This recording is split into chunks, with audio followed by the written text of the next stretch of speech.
নমস্কাৰ অগ্নিনাভ ডিজিটেল শিৱ মন্দিৰলৈ আপোনালোক সকলোকে স্বাগতম।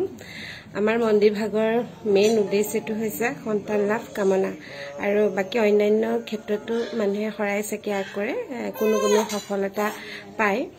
আজি মই আপোনালোকক দেখুৱাম যোৱা বছৰ শাওণ মাহত দুগৰাকী ছোৱালীয়ে আপোনাৰ মন্দিৰত শৰাই দিছিলে। এয়া এগৰাকী নিকুমণি আৰু এইজনী অকণমানি আৰু এয়া নিকুমণি মিষ্টাৰ আৰু এয়া হৈছে এয়া ককায়েক আৰু এয়া ভনীয়েক আৰু এয়া হৈছে বৰ্ষামেচ। এইজনী নন্দেক আৰু এয়া বৌয়েক। শাওণ মাহত দুইজনীয়ে মন্দিৰত শৰাই দিছিলে। তাৰপিছত কাহিনীটো শুনিলে আপোনালোক নিজেও আচৰিত হ'ব। মানে শাওণ মাহত শৰাই দিলে, শৰাই দিয়াৰ পিছত মই যোৱা বছৰ শাওণ মাহত যিসকলে শৰাই দিছিলে সেই শৰাইখিনি দিয়াৰ পিছত ধৰক ইমান হিবি তাৰ মাজত হয়তো কেতিয়াবা কাৰোবাৰ শৰাই থাকি যাব পাৰে। বহুত আছিলে শৰাই চাকি। তাৰপিছত চাকি পিছত মানে শাওণ মাহ যোৱাৰ পিছত ভাদ মাহৰ প্ৰথম সোমবাৰটোতে মই কি কৰিলোঁ, আকৌ আমাৰ ওচৰৰ গোপিনীসকলক মাতি পেলাই পুনৰ আকৌ এখন শৰাই দিছিলোঁ। শৰাই দি আপোনালোকে পাইছিলে চাগে, পুৰণা যিখিনি মানুহ তেওঁলোকে শৰাইখন দি পেলাই মই 100 এগছ চাকিৰে মন্দিৰত মা শব্দটো লিখিছিলোঁ। আৰু যেতিয়া মই মা শব্দটো লিখোঁতে সেইদিনাখনি নামখিনি প্ৰম কৰি গৈছিলে বহীখনৰ পৰা। মানে মোক গোটেই নামখিনি কৈ গৈছিলে আৰু মই নামখিনি ইয়াত উচ্চাৰণ কৰি পেলাই নামখিনি লৈ পেলাই মই মোৰ হিচাপত পূজাৰীয়ে যেনেকৈ কৰে তেনেকৈ নহয়, মোৰ নিজৰ ষ্টাইলত মই চাকিখিনি আগ কৰিছিলোঁ। তাৰ 20 দিনমানৰ পিছতে খুব মানে ভাল খবৰ দিছে, কনচেপ্ট হৈছে বুলি। সেই সময়তে মিষ্টাৰ কভিড এনেকুৱা অৱস্থা। তাই কেনেকুৱা ধৰণৰ সেইটো সময়ত মানে নহয়, খালি ৰাতিপুৱা গধূলি মোলৈ ফোন কৰে আৰু মই তাইক এটাই সাহস দিওঁ যে একো নাই, তুমি চিন্তা নকৰিবা, মই আছো। ৰাতিপুৱা গধূলি সদায় তাই মানে মানুহজনৰ হৈ মই চাকি দিছিলোঁ।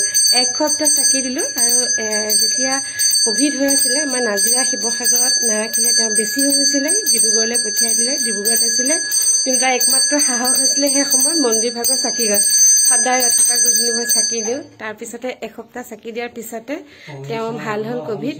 আৰু সেই কভিড হৈ থকা অৱস্থাত তাই বেচেৰি সেই সময়তে কনচেপ্ট না, লগত মানুহজন আছে। আৰু মানে এইটো এনেকুৱা সুখৰ খবৰত মানুহজন লগত থকাটো এটা ডাঙৰ সাহস। সেই সময়ত তাই মানুহজন কভিডত আক্ৰান্ত হৈ ডিব্ৰুগড়ত আছে। তাৰপিছতে ভাল হ'ল, 1 সপ্তাহ চাকি দিয়াৰ পিছতে ভাল হ'ল, ভাল হৈ ঘৰলৈ আহিলে। তাৰপিছত আহি ইয়াত কৃতজ্ঞতাৰ চাকি এগছ জ্বলালে। তাৰপিছত আহি আছে আৰু তাৰ মাজে মাজে। আৰু খবৰ দিয়াৰ 20 দিন পিছতে, মানে এইটো মোৰ বিৰাট ডাঙৰ মানে খুচ খবৰ। মানে এইটো খবৰ দিয়াৰ 20 দিনমানৰ পিছতে মোলৈ ফোন কৰিছে, বৌ আমাৰ ঘৰৰ ওচৰৰ আচলতে দুইজনী বিয়া হৈছে, মোক কৈছিলে বাৰীলৈ বিয়া হৈছে। তেনেকুৱাতে মোলৈ ফোন কৰিছে, মই টেটৰ পাছ কৰিলোঁ ন, মই টেটৰ এনেকৈ কাগজ পত্ৰ জমা দিব খুজিছোঁ, চাকৰিটো যাতে মোৰ হৈ যায়, মোক আপুনি এগছ চাকি বন্তি দি দিব মন্দিৰত। তাৰপিছত মোক ক'লে, পাহৰি নাযাব দেই, লগতে সিটো কথাও ক'ব। আৰু মই ইমান আন্তৰিকতাৰে দিছিলোঁ চাকি গছ। মই কৈছোঁ হ'ব বাৰু, তুমি ক'বই নালাগে, মই দিমেই, সেইটো কথা চিন্তা কৰিমেই। তাৰপিছত চাকি দিলোঁ।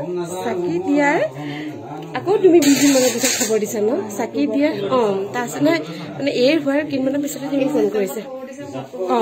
তাই ছেপ্টেম্বৰত কনচেপ্ট হৈছে। তাৰপৰা চাকি গছ দিয়াৰ 20 দিনমানৰ পিছতে আকৌ খবৰ দিলে মোক, ভাল খবৰ এটা আছে নহয়, মোৰ কনচেপ্ট হ'ল নহয়। তাৰপিছত মই মানে ইমানেই ফূৰ্তি, মোৰ চকু পানী ওলাই গৈছেগৈ সেই সময়ত। তাৰপিছত সেয়া গ'ল। তাৰপিছত আকৌ কেইমাহমান পিছত আছিলে, ফেব্ৰুৱাৰী। তাৰপিছত খবৰটো কেতিয়া আহিছিলে তোমাৰ টেটৰ চাকৰিটো? মানে খবৰটো কেতিয়া আহিছিলে? ফেব্ৰুৱাৰীতে। তাৰপিছত তাই অক্টোবৰত ধৰক সেইটো মোক ভাল খবৰ দিলে। তাৰপিছতে তাই ডিচেম্বৰ মানত খবৰ পালে, ডিচেম্বৰত তাই খবৰ পালে যে তাই চাকৰিটো তাই হ'ল, মানে টেটত পোৱা চাকৰিটো হ'ল। তাৰপৰা আকৌ তাই মোক খবৰ দিছে, বোলে ভাল খবৰ এটা আছো নহয়, মোৰ টেটত চাকৰিটো হ'ল। মই মানে কি ক'ম, মই নিজে আচৰিত, মোৰ ইমানেই ভাল লাগিছে।